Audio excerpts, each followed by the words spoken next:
మనం అమెరికాలో నేను 18 ఏళ్ల క్రితమే మనోళ్ళు అసలు తోపుతో పాటలన్నీ పైరసీ చేసి అమ్మేసేవాళ్ళు. బిగ్గెస్ట్ వర్సాషే కౌచ్ వాళ్ళ first copy, second copy, third copy, 100 కాపీనే ఆపట్లేదు. నేను ఫ్యాషన్ లో ఉన్నాను. వెన్ ఎ డిజైనర్ డిజైన్స్, అది నీకు ఫస్ట్ కాపీ రాయడానికి సూరత్లో 10 రోజులు పడుతుంది. నువ్వు ఏ పుస్తకం గురించి మాట్లాడుతున్నావు, ఏ కాలంలో ఉన్నావు, ఎందుకు వెళ్ళి గొడవ పడుతున్నావు అంటే యాజ్ అ రైటర్గా నీ జర్నీ నీ పూర్వీకుల డిఎన్ఏ వల్ల యాక్టివేట్ అయ్యి వాళ్ళ బుద్ధి జ్ఞానంతో ఈ అమ్మాయి ఆగిపోతుంది. రైట్. నేను చెప్పట్లేదు, ఇది ఆవిడ మాట్లాడిన మాటలు, ఆవిడ కదలికలు, ఆవిడ మాట, బిహేవియరు, ఆవిడ తీసుకునే యాక్షన్స్, ఆవిడ ప్రొడ్యూస్ చేసే రిజల్ట్స్. రియాలిటీలో బుద్ధి జ్ఞానం ఉన్నవాళ్ళు అంటున్నాను. ఐఎమ్ సో సారీ అమ్మా, బట్ సారీ ఇలా మాట్లాడచ్చు కదా అంటే నా ఫీలింగ్ ఇది.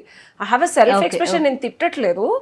బట్ బుద్ధి జ్ఞానం, నువ్వే చెప్పావు కదమ్మా చాట్ జీపీటీలు గూగుల్ చేసుకోమని. ఆ గూగుల్ చేసిన ప్రస్తుతం ట్రెండ్లో పుస్తక ప్రచురణ, పైరసీ ఎంతవరకు నా బిజినెస్కి సక్సెస్కి కాన్ఫ్లిక్ట్ అవుతుంది అని ఒక గూగుల్ సెర్చ్ చేసుకున్నా, అమెజాన్లో డిజిటల్ ప్రింట్ చేసుకొని నీ పుస్తకాన్ని నువ్వు ముందుకు తీసుకెళ్తావు.